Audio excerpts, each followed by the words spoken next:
नमस्कार, मैं हूं कुमार अनिल।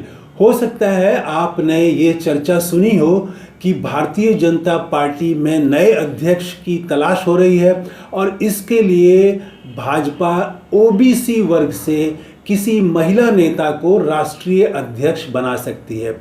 वैसे आज तक भारतीय जनता पार्टी का कोई भी अध्यक्ष महिला नहीं हुआ है, महिला को नहीं बनाया पार्टी ने। अब पहली बार यह चर्चा हो रही है कि किसी महिला को अध्यक्ष, राष्ट्रीय अध्यक्ष बनाया जाएगा, वो भी ओबीसी वर्ग की महिला को। तो इसमें मैं एक नई बात करना चाहता हूं आपसे, वो ये कि अखबारों में जो बात आएगी या आ सकती है वो ये है कि इसको मास्टर स्ट्रोक बताया जाएगा कि देखिए किस तरह से पहली बार भाजपा ने किसी महिला को बनाया, ओबीसी को बना दिया। प्रधानमंत्री मोदी का ये मास्टर स्ट्रोक बताया जाएगा टीवी चैनल के जरिए। लेकिन वास्तव में ये बात कुछ और है। इसके भीतर बात ये है कि ब्रांड मोदी वो कमज़ोर हो रहा है लगातार, और उसकी वजह, कमज़ोर होने की सबसे बड़ी वजह जो है, वो घाव जो है वो दे रहा है उत्तर प्रदेश, और वो दे रहे हैं राहुल गांधी। अखिलेश यादव ने जो पीडीए बनाया वो ऐसा काम किया कि भाजपा का सपना ध्वस्त हो गया। भाजपा 62 से, उत्तर प्रदेश में 80 लोकसभा सीटें हैं, उसमें 62 थी, 2019 में उसने जीती थी। 62 से वो 33 पर आ गई, और समाजवादी पार्टी सिर्फ 5 जीती थी 2019 में, और वो बढ़ के 37 हो गई। कहाँ तो कहा जा रहा था कि भाजपा जो है वो 80 में 80 जीतेगी। बहुत सारे पत्रकार भी मान रहे थे कि 70 प्लस तो भाजपा जीत ही जाएगी, वहाँ 33 सीटों पर सिमट गई। तो ये इसको पीडीए का कमाल माना गया। और इतना दिन हो गया चुनाव का, जून में रिजल्ट आ चुके, जुलाई, अब अगस्त भी आधा बीत रहा है, तो 1.5 महीने में अभी तक प्रधानमंत्री मोदी और पूरी भाजपा अखिलेश यादव के पीडीए की काट नहीं खोज पाई है। और दूसरा परेशान कर रहे हैं राहुल गांधी। अभी जो कल मीटिंग हुई है कांग्रेस की, बहुत महत्वपूर्ण मीटिंग हुई है दिल्ली में, जिसमें पार्टी के सारे महासचिव थे, सारे प्रदेश प्रभारी थे, सारे प्रदेश अध्यक्ष थे, और मल्लिकार्जुन खड़गे थे, राहुल गांधी थे। उस मीटिंग में पूरे देश भर में जो अभियान चलाने का फैसला हुआ, उस अभियान में 3 मुद्दे हैं। अभियान में उसमें एक तो अडानी का जो नया मामला आया है हिंडनबर्ग की रिपोर्ट से, वो जेपीसी में देने की मांग है, और दूसरी मांग है कि देश भर में जाति गणना के लिए अविलंब मोदी सरकार अधिसूचना जारी करे। ये जो जाति गणना को राहुल गांधी ने पकड़ लिया है, ये बड़ा परेशान करके रखा है। एक तरफ पीडीए और दूसरी तरफ राहुल गांधी का जाति गणना पर जोर। तो ये 2 चीज़ें ऐसी हैं जिसने भाजपा के पुराने इंजीनियरिंग, जो सोशल इंजीनियरिंग थी उसको ध्वस्त करके रख दिया। यूपी में अब तक जो वो बड़ी संख्या में 62 सीटें जीत रही थी, 75 जीतने की उम्मीद थी इस बार, वो सिर्फ सोशल इंजीनियरिंग के बल पर। वो सोशल इंजीनियरिंग ये थी कि यादव विरोधी जो पिछड़े मतदाता हैं उनको गोलबंद किया जाए। यही उसका मुख्य केंद्र बिंदु यही है। उस पूरी सोशल इंजीनियरिंग का केंद्र बिंदु यही था। इसको ध्वस्त कर दिया पीडीए ने, और जिस तरह से टिकट बांटा, जिस तरह से अभियान चलाया, वो आप सब जानते हैं। दूसरी इसमें बात ये हो रही है कि राहुल गांधी ने जो जाति गणना की बात की, ये भी पिछड़ों को और अति पिछड़ों को भाजपा से दूर ले जा रहा है, दलितों को दूर ले जा रहा है। तो ये 2 चीज़ें ऐसी हैं जिसके चलते भाजपा का ग्राफ गिरा और प्रधानमंत्री मोदी का ब्रांड भी गिरा, कि अब इनके भरोसे सिर्फ पहले क्या था, चुनाव से पहले तक मोदी के नाम पर ही लगता था कि भाजपा पूरा चुनाव जीत जाएगी। तो वो ब्रांड मोदी काम कर रहा था।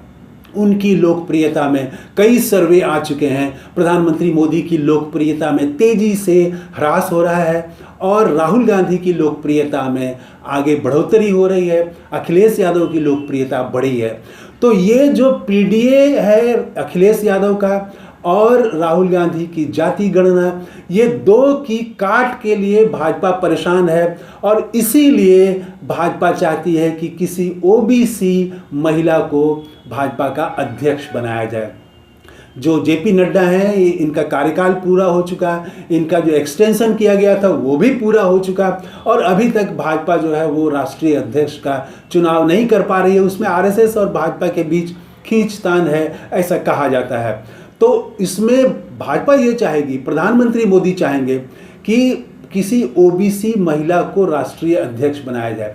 ये पीडीए और जाति गणना के अलावा एक तीसरी बात मैं आपका ध्यान खींचना चाहता हूँ।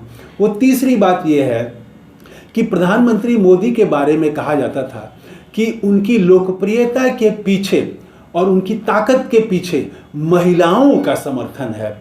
मोदी को महिलाओं का समर्थन प्राप्त है। महिलाएं मोदी को चाहती हैं, फिर मोदी हों, मोदी है तो मुमकिन है। तो ये महिलाओं का भी तेजी से मोह भंग हुआ है। घर चलाना मुश्किल हो रहा है। तो एक तो दौर था जिसमें महंगाई को लोगों ने झेल लिया कि महंगाई है तो क्या है, देश को बढ़ाना है आगे, देश के लिए महंगाई, और कहाँ नहीं है दुनिया में महंगाई। ये सारे तर्क दिए जाते थे, लेकिन ये तर्क धीरे धीरे अब कमज़ोर पड़ते जा रहे हैं। तो महिलाओं का समर्थन भी घटा है। तो ओबीसी महिला को लाके प्रधानमंत्री मोदी और भाजपा ये भी चाहेगी कि मोदी से जो महिलाओं की दूरी बढ़ रही है, उनका महिलाओं का समर्थन कम हो रहा है, तो फिर से महिलाओं को भाजपा के नज़दीक लाया जाए। बिना ओबीसी के और बिना महिला समर्थन के भाजपा खड़ी नहीं रह सकती है। अभी 3 राज्यों में चुनाव होना है, बल्कि 4 राज्यों में, जम्मू कश्मीर भी जोड़ दीजिए तो हरियाणा, महाराष्ट्र, झारखंड और जम्मू कश्मीर, 4 राज्यों में चुनाव होना है। 4 राज्य, जम्मू कश्मीर की बात कुछ और है, वहाँ की राजनीति, लेकिन बाकी 3 जगह ये जाति गणना, ये पीडीए, ये सब काम कर रहा है। तो पीडीए यूपी में भाजपा को नीचे तो लाया ही, पूरे देश में प्रधानमंत्री मोदी का जो लोकप्रियता थी उनकी, वो उसको नीचे ले आया, ब्रांड मोदी को कमजोर किया। तो ओबीसी महिला को भाजपा चाहती है कि ओबीसी महिला को अध्यक्ष बनाया जाए। क्या ये इस ओबीसी महिला को अध्यक्ष बना देने से ही समस्याएं दूर हो जाएंगी? ओबीसी मान लेगा, अपनी पार्टी मान लेगा भाजपा को? क्या महिलाएं फिर से प्रधानमंत्री मोदी के समर्थन में चली जाएंगी?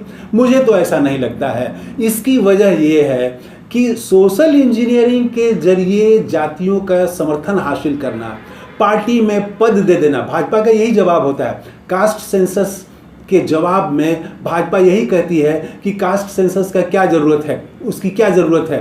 तो देखिए, हमने तो इतने पिछड़ों को लोकसभा में भेजा, राज्यसभा में भेजा, पार्टी का पदाधिकारी बना रहे हैं, तो पिछड़ों को हमने पार्टी में जगह दी है, यही जवाब देते हैं। लेकिन ये जवाब काफ़ी नहीं है। ये जवाब तो बहुत छोटा एक वर्ग है जो नेता हैं, उनके लिए ठीक है कि उनको, और सिंबॉलिक तौर पर थोड़े समय के लिए समाज को भी लगता है कि हाँ, हमारे समाज को भाजपा ने मौका दिया, अवसर दिया। लेकिन बड़ा सवाल जो बेरोजगारी का बन रहा है, बड़ा सवाल दूसरे लोगों का आर्थिक स्थिति जो खराब हो रही है, अर्थव्यवस्था चरमराई हुई है, तो यहाँ से ओबीसी भी अर्थव्यवस्था में जो चरमराहट है, जो महंगाई है, जो बेरोजगारी है, उससे ओबीसी भी परेशान है। वो भी चाहता है कि उसको नौकरी मिले, जॉब मिले। तो जाति गणना बड़ी मांग बनती जा रही है। ये सिर्फ कुछ ओबीसी महिला को राष्ट्रीय अध्यक्ष बना देने से ओबीसी जहां अब आगे चला गया है, जहां उसकी आकांक्षा है, जो वो चाहता है, वो पूरा नहीं होगा।